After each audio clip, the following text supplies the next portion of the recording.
ప్రతి బూత్ లేకపోవడం ఒక 100 మంది మనుషులతో అక్కడంతా కూడా రివ్యూలు చేపించడం, ఆ బూతుల్లో క్లోజ్ చేపించడం, మళ్ళీ ఇంకొక బూత్కి వెళ్ళిపోవడం.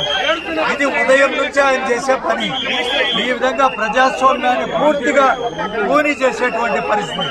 ఒక మంత్రి ఏ విధంగా సజావుగా ఎన్నికలు నిర్వహించాల్సినటువంటి ఒక మంత్రి స్వయంగా తెలుగుదేశం నాయకులను తీసుకొని వచ్చి ఎవరన్నా ఎదిరిస్తారంటే వాళ్ళందరినీ కొట్టడం, కర్రలతో కట్టెలతో బూత్ లేకపోవడం, దౌర్జన్యం చేయడం ఈ విధంగా జరుగుతూ ఉంది.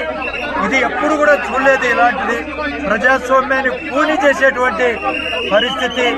ఈ బూతుల్లో ఖచ్చితంగా రీపోలింగ్ జరగాలి. ఇవన్నీ కూడా చాలా ప్రశాంతమైనటువంటి ప్రాంతం ఇది. ఎప్పుడు కూడా ఇప్పుడు ఈ 70 సంవత్సరాల్లో ఇలాంటి అరాచకాలు ఎక్కడ కూడా జరగనటువంటి పరిస్థితి ఈ సందర్భంగా తెలియజేస్తున్నాం.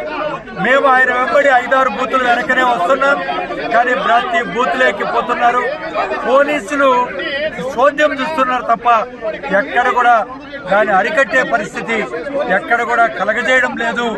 మేము డీఎస్పీ గారిని అడిగితే ఏమీ లేదని చెప్పి ఆయన చెప్తున్నారు. ఇది నిజం కాదు, ఈ విధంగా జరుగుతూ ఉందని చెప్పి కూడా తెలియజేసుకుంటున్నాం. Thank you.